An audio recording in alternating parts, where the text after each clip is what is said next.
M5 BenQ, the red team you're seeing on your screen right here is TPA Assassins. This is going to be an incredibly epic matchup. It's a best of 3, and the winner of this match, the winner of this best of 3, moves on to the $1 million match, that grand final. We're seeing who's going to win between M5 and TPA. Later today, we see who wins between Azubu, Frost, and Counterlogic Gaming Europe. While that's a rematch, that Frost CLG match, that's a rematch of a tournament just a month ago. These are teams who have never seen each other. And once again, TPA saying they most respect M5 of any team in the world. M5 have come through as a heavy favorite here. There is a lot of questions to be answered here. The last Mandarin-speaking team left in this group. There's a Korean team left there from Asia, but we're about to be whittling down this roster very, very quickly. You're seeing TPA open up pretty defensively. You're seeing M5 as well opening pretty defensively. Neither of these teams looking for early aggression.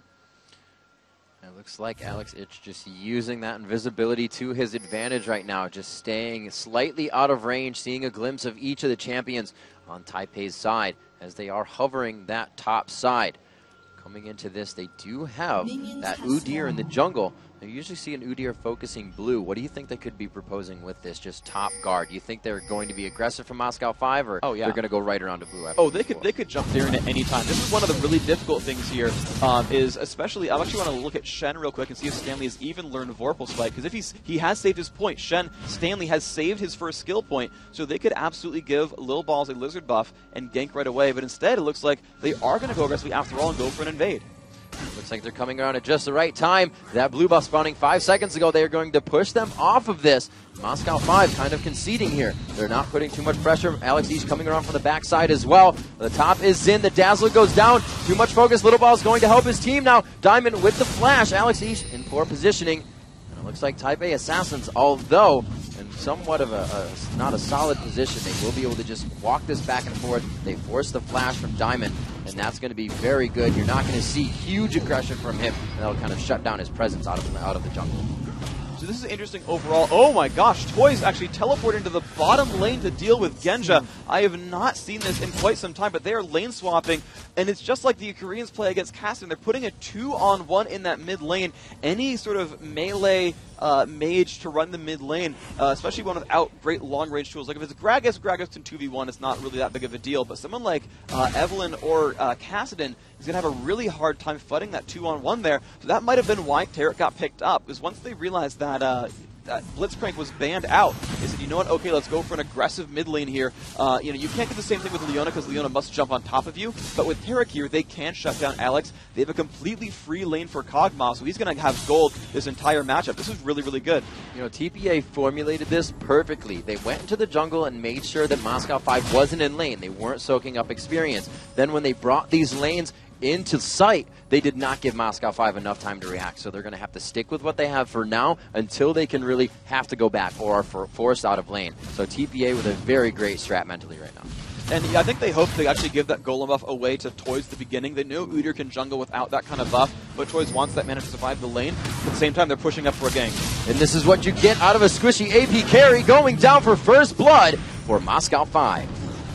That is the perfect play right there. That is exactly what they need to do, is they know he's got a bit of a weak matchup. They got Diamond around the jungle fast enough that he did show up for that gank. That's a really, really great play. Even got the blue steal as part of it. That's really good counter-strat orchestration here by M5 BenQ. Alex still with a bad lane, only 2 minion kills. You've got to remember that. That's a very big disadvantage, but at the same time, it's still risky for it's still difficult for both these teams this early game. So you see Udyr coming out to middle. Looks like he could try to get some help on Little Balls, showing some presence, going back into the jungle. They had that ward on Wraiths, so he could retime it, actually putting another one down. Diamond with both buffs, making his way through the jungle. Gosu joining in mid so Alex can get a little bit easy. 600 gold. You can see Stanley and Darian just kind of duking it out. Stanley preemptively shielding up to make sure he dodges that ghoul damage. Darian just pushing out his mana from that bar. Stanley will have a little bit better time in this lane, but like we said, Freak, that is not a fight lane. Those guys are not going to take each other down. Alex Ich being pressured very hard in mid here. As you see, Gosu Pepper is still forced to go around the map. He is still making sure his lanes are okay, and that's going to be bottom. from Genja as well. Huge damage there. Nice dazzle. BB taking a turret shot. This is the pressure here. This is the stranglehold suffocation that Taipei Assassins wants to throw on. Nunu can't always stay middle. He still wants to support Vayne. That's going to become a tough lane. Genja's not too hurt right now, and he's actually farming just as well. As we see Toys, the flash, the initiation, the dazzle goes down, but he flashes out perfectly. Diamond coming in to deter this attack, and they also waste the Summoner Exhaust there. One attack from Alex. You can see him always doing the little bit amount of damage, getting the upper hand as much as they can.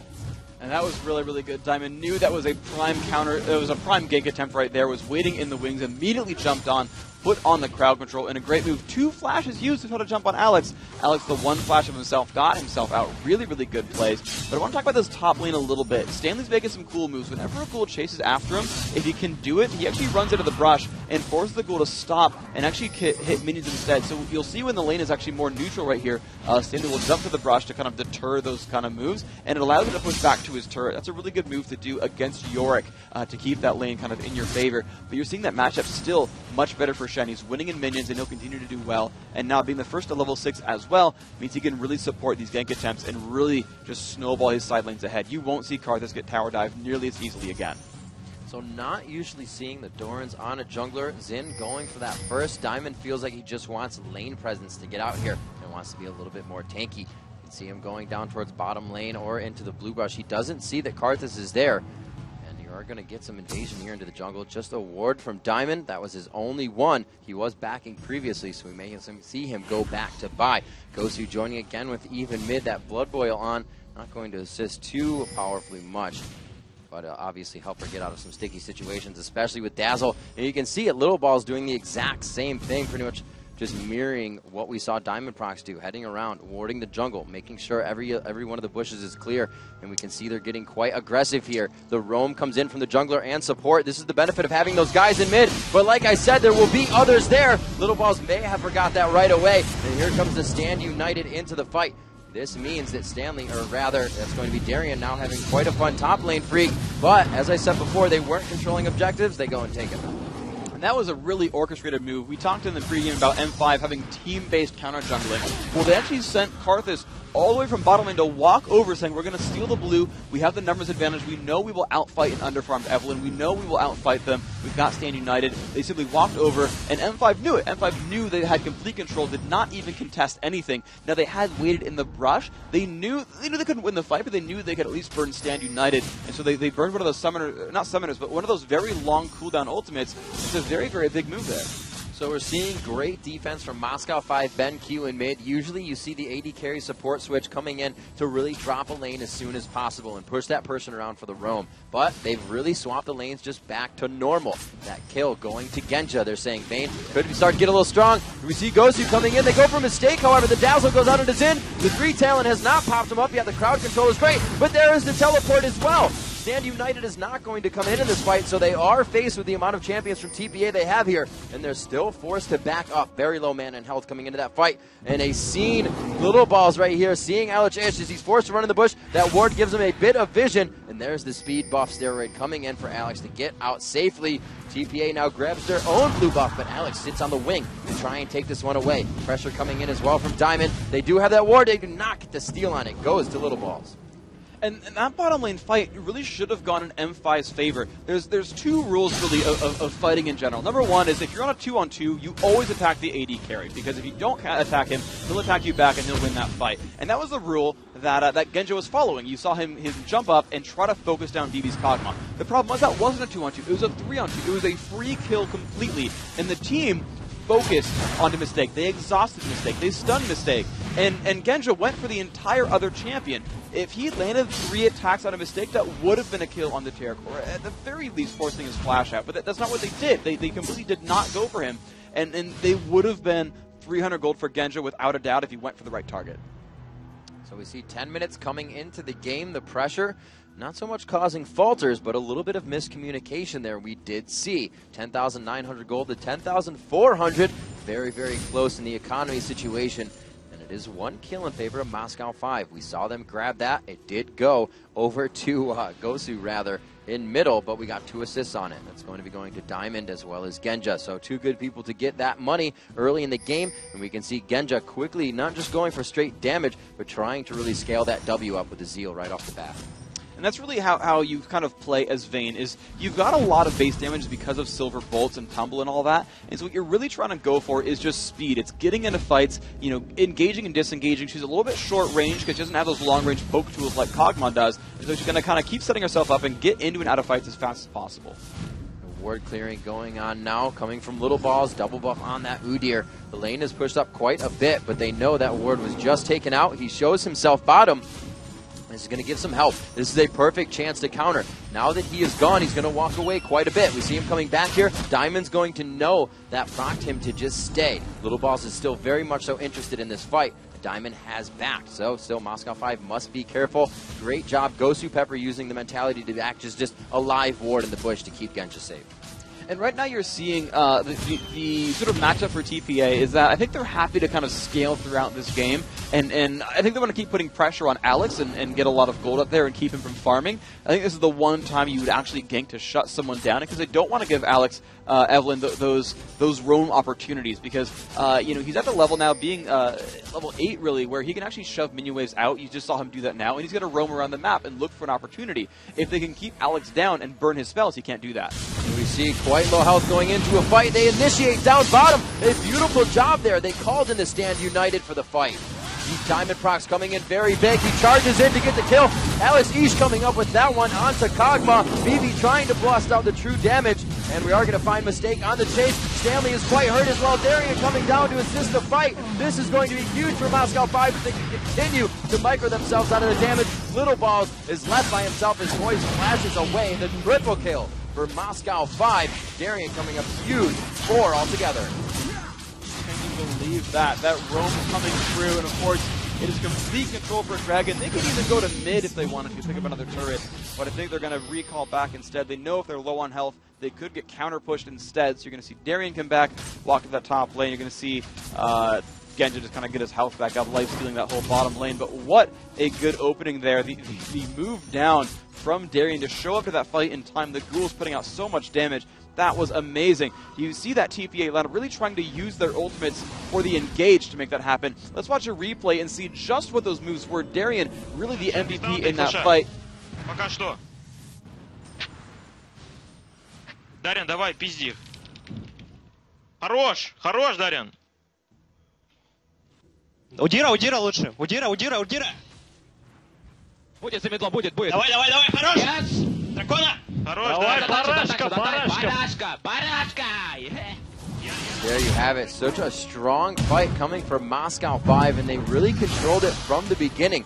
It was an amazing thought by Taipei Assassins. The initiation from everywhere but the lane itself. The Requiem comes in. The Stand United comes on. And the only real initiation you see from bottom lane is a few steps forward so Shen can get that taunt off. Everything worked perfectly, but kudos to Moscow 5's bottom lane for getting out just an inch in time.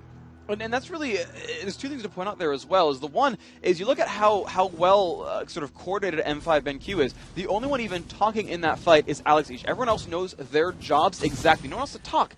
No one has to say anything because they all know each other so well. That roster is so stable that it's clear, it's concise, and it's just Alex saying, "Here's where we're going." Okay, Darian, cast this. Guys, go in here, and he's just the mastermind making all those calls. And that's the first team I've really seen play like that. Well, you know, a lot of them will just yell for every kill. If you listen to like CLG, actually, if you listen to Curse's sort of in-game chat, you can't hear anything. I've tried. A little aggression here on Genja, and he gets stunned up twice. A very nice job from Dazzle into Bear. And he gets pushed out of lane here. This is going to be big. Taipei needs to get some ground in these lanes. And this is the difficulty, though, is they just try their major engage using all their main cooldowns. So they're coming back the next 30 seconds. That's a big deal. But if you saw how CLG EU did it, is they actually counter-engaged with Requiem. They actually let the fights come to them and then turn them around. Now, I think TPA should put the aggression on. I think they have the team for it. But that's really the difference here is that if you're kind of going in with those spells, it's much harder to turn those fights around. See the blue buff going out. Alex Ish grabs it away. Doesn't even have smite. 15 minutes in the game. Gosu Pepper goes down for this. So kind of a back and forth there. You did lose a champion. It's going to be a kill coming up, I believe, for Bebe there, or BB rather, so he's going to be getting himself some gold. Both the AD carries kind of building up the same way as Kog'Maw, that cheaper build as well, coming in with the Zeal, able to use that W Bio-Arcane Barrage percentage health damage that you're always going to be doing. However, that only comes up every so often, so you'll see him trying to get himself within range of the fight. Coming up from the backside, here's the assassination. Up until mid-game, Alex Ish doesn't want to fight, but there you can see just how aggressive he is once he gets the chance. And once again, that's going to be how he plays that matchup. He is an assassin against a mage with not a lot of defensive escape tools. It's going to be kind of over and over that kind of story. And now next time, Stand United will not be back up. Alex Ish on Evelynn only has 45 seconds to go until that ult is back up. Meanwhile, it's more like 2.5 minutes here for Stanley on Shen, and that is a mismatch that M5 is going to need to do. You heard Jat during the WE-CLG match where he was saying that you know, they've got to put those windows in between Karthus ults. The teleport coming in, Toys now coming out as well, and here the Wall of Pain takes down Gosu. The Wall of Pain is down. Genja's going to be able to run out, and he just continues to lose his support. Obviously, he's happy to not go down, but that is going to continuously feed that bottom lane. That's exactly fine, and every single time, you know, it's a 3-on-2. You don't need to focus the carry. Do not get caught up in the fact that kills are for shutdowns. Kills are for golds. In a team fight, kills are for shutdowns. You don't want them fighting you. But as far as ganks are concerned, ganks are there to just give yourself and your teammates 300 gold and split that 58% assist gold with everyone else who's in that fight. That's what it's for. It's there to get Toys farmed, because he knows that mid lane, it's risky. Alex has his ult back up. Now, he's got no ignite, but he's going to have enough damage here, Sorcerer's Shoes, and a lot of extra ability power to keep putting that pressure and really make life super, super miserable here for Toys. For Freak, I think this is one of the times like we've seen either of these teams not start dictating fights, you know, before towers have gone down. They're staying in their lanes. There's been only ganks. Usually we see a huge tower dive coming in. Genja face checking the bushes. They go in without any vision, and it's going to be huge. The Requiem comes down onto Genja. They give Mistake against the wall, but he's forced to dash away. Beautiful job knowing he could do the damage there as he dazzled Mistakes, or he rather condemned Mistakes so he could not dazzle, and got some extra damage. And these guys really playing the mechanics to the top of their limit. 8 kills into this game. It's 5-3 in favor of M5 BenQ as they continue their aggression. There's really no snowball to either team. About of a 3K gold lead here. Genja once again stunned up. They can't get inside for Bear Stance. His flash was up, and that could have been a considerable kill for them. That was really risky overall. You just see Genja kind of playing this matchup by the skin of his teeth right there, using Summoner Heal to bait out the flash from BB. And as soon as he came in there, he was like, Summoner Heal, fight me. And BB was like, no, we're good, thanks. And just simply backed off from that one. But that's kind of the gameplay you're going to see from M5. They're going to fight these very sort of neck-and-neck, tooth-and-nail battles that are just extremely close overall. And the way they're going to really tip is if Alex gets to finally roam. He's not been able to run into these matchups very much. He's been fighting his lane opponent, stalking Toys here in the jungle. This could be good for him. Toys not really catching him there. Huge damage coming out from Alex Ish. Will he flash over for the kill? And it looks like he may be able to get Landmass Q out. He lands it, makes it out alive. Alex playing that one right. Again, he's got the Deathfire Grasp picked up there. It's exactly what he wanted to do, was simply turn those around and just assassinate Toys. And you look at Toys' build, he's got those flat magic resist, he's got the Rod of Ages, but he needs more. He needs some actual magic resist. Normally you see Rabadon's Death Cap come out next, but right now he needs a Negatron Cloak. He needs to not get one-shotted by Alex in lane, because that will keep happening every time. Oh, BB not looking so good right here, but the Condemn just going off a little bit, and it pushes him towards his turret. That's not really going to be an initiation here for TPA. Good damage coming out, however, from BB. He did get that BF sword. He knew he needed damage versus the Silver Bolts of Vayne. That right into Phantom Dancer was not going to work for them, although with help to shred those tanky champions coming in, and there it is, the initiation onto Genja, the Ice Blast to BB so he can't attack, just back and forth. Great job down bottom, but TPA continuing the aggression as well, so great job from them. And there is a lot of poke potential there. Anytime Dazzle lands, BB is guaranteed to land that the arcane, the ultimate there, the living artillery as it's called, to get some free harass down. That last time I thought he would have landed that for a couple hundred damage right there. There's not a lot of sustain overall on Genja. You see, two sort of builds there from Vayne. One of the main ones is rushing Bloodthirster, and that lifesteal would really keep Genja alive. But as you're seeing here, as he fights the Lizard buff, there's not a lot of lifesteal for him. He's just got those 2 Doran's Blades, so that poke will stick around quite a bit onto Vayne. They should keep that pressure going. A few of the turrets now pretty hurt for Moscow 5. Meaning those prep turrets could really mean a lot after an objective fight here if it can be forced by Taipei Assassins in the right formation. They will be able to push that mid turret. Don't know how hurt that top turret is. It's actually still got some health. You can see Darian doing very well in his lane. Now Genja and Gosu Pepper trying to defend theirs as well.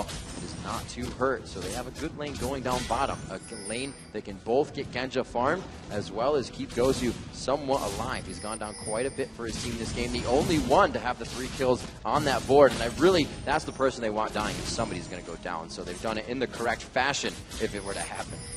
Mistake just waiting around trying to find Gosu Pepper out. The ultimates are at both Requiem and Stand United. TPA is going to look for another fight as Evelyn comes from the back. Expect all ults to be burned. TPA, they could be okay. Actually, Lowball's waiting around. If they go in, he's going to be in good shape. Yeah, that teleport's just coming up for TPA Toys. Here we go to on a BB. So much damage. He tries to cleanse. He looks like he's going to make it out of this one. Just on the outside of Gosu's absolute zero. They do a ton of damage. TPA cannot stay in the fight with the amount coming out from Genja. He is just able to focus whoever he wants from the backside. And you can see Diamond creating such a frontline presence. Wow, so much damage was available there. I can't believe that turned as easily as it did. With Stanley there, Lowball's there, everyone there to tank, it just did not matter. They just completely burned through Tarek's health bar, no matter what. Happy to kill support, happy to bring everyone's health bar down and simply make the fight happen. Darian did not have to be involved whatsoever, and they still won that in a 4v4. Slowing down Toys. No, they do not choose to initiate. There's too much turret damage to be had. They played that one smart. Toys as well, trying to keep himself safe here with little balls. They're going to have to watch this turret go down. The first turret of the game, 22 minutes in. I think that may be the longest time it's taken for our turrets to fall. Moscow 5 Ben Q and Taipei Assassins playing a very cautious semifinal matchup. Yeah, they really do not want to overextend, because if someone does move in a little bit too far, there is so much chase potential on both sides. I mean, you look at the M5 lineup. If someone overextends, they've got Vayne with Blood Boil, who will chase that guy to the ends of the earth. You've got so much flow coming out from Nunu and from York together that no one's going to get away if they overextend. Meanwhile, the same thing is there for TPA. Shen, Tarek, Udyr, that person is going to get completely locked upon, just locked down really, and then everyone else is going to fire upon him, and Karthus and Kog'Maw will have a lot of damage on the front line. Both these teams are about just enough disruption, about having just enough disruption that the back line can just shred people down. So you're seeing more ganks than turret pushes, because turret pushes can be countered with ganks. They kind of they have more of those questions answered and can kind of push through a little bit more safely. So Freak, let's take a look at these builds. We do see that Stanley is going for possible late game Frozen Mallet, but switched over to go for that Wit's End to stop the damage coming in from Eve. Usually you'll see that tanky top laner take the role of, well, as I just said, the tank, but we look over to Darian's side. He's gone for Triforce. Nobody on their team is really building to be that single tank. Is their amount of power really allowing them? But Alex, he's coming in huge right here on the top turret. It has been prepped to be taken down, but his focus is only Stanley coming up with the kill and able to make it out. 8-3. Alex again providing for himself. And just over and over, he's got a safe lane, just turns it around to gold. Here comes the absolute zero. Big damage on Mistake. It procs. Another shot could come in. He might lead this one to Diamond. Mistake is not the focus anymore. Little Balls gets taken down as he tries to come in. Darian picking that one up. And again, they'll get another one. It's going to be Mistake as well. Here comes Toys. Toys could get dropped. The heal coming out. If he can turn and fire, they may be able to stop it, but there's no mana. It's only going to be Toys having his way with bottom lane now. The 4 for 1. Alex stays alive. He's just having a field day here, constantly pushing through on this map. They're making a lot of difficulties here. Alex is not getting shut down. He rushed that Deathfire Grasp. He used it to great effect, picking up kills on Toys, I think twice in a row now, just kind of soloing him out in that lane and making a lot of pressure happen overall, and he's been able to roam. He's been able to show up to those fights. The kills at bottom lane where they picked up Mistake and put some pressure on the turret right after. The pressure up that top lane, diving Stanley, pretty tanky Shen under his turret, and it's interesting because that's like the one downside you would expect to see from Shen going double gold per 10 is he would have a bit of a weak mid game as he waits for that gold to kick in, and just would you know it, Alex shows up and capitalizes on that disadvantage. We're seeing a complete repeat of his first Evelyn game, I should say, and just picking up kill after kill on the opposition. And a huge item coming out from Darian here. Actually just picked up his Guardian Angel. Always focusing his ult onto somebody else now. Doesn't even have to worry about himself. Is really taking that top lane. 209 minion kills to 137. And as I said before, Freak, he's had such a good lane, he's not even needing to build the HP for that lane. You can see, as we were saying and poking at before, Shen having to go for Wit's End for the magic mitigation, as well as that phase to build into the Frozen Mallet later for that health. What's the advantage of just having Darien not have to do that? It's always damage coming from that lane. It's interesting because I guess, because he got this early kill, to be able to push forward, rushing that Trinity Force allowed him to really be a huge menace overall in battles. It let him out-duel Stanley, pretty much. It let him to kind of stop counter pushes. You see the wall of pain going down, and you can see the confidence coming from Moscow 5. They are waltzing through this fight right now. TPA Assassins with Darien on the outside. 4v1 right now. Darien taking all the hits. The Guardian Angel not even popped. We see Alex Ace going into the middle of the fight. Mistake could go down here. He will fall to Genja. We see coming up huge. BB onto Alex. The area of effect damage not going to be coming out for them anymore, and they are forced out of this fight. TPA using the turret to their advantage here. A good kill coming out from Darien as he takes down Little Balls, but the chase is on. BB does have that blue buff. He just decides to turn, though, as both teams just go in an all-out fight regardless of the area around them or the situation of the turret.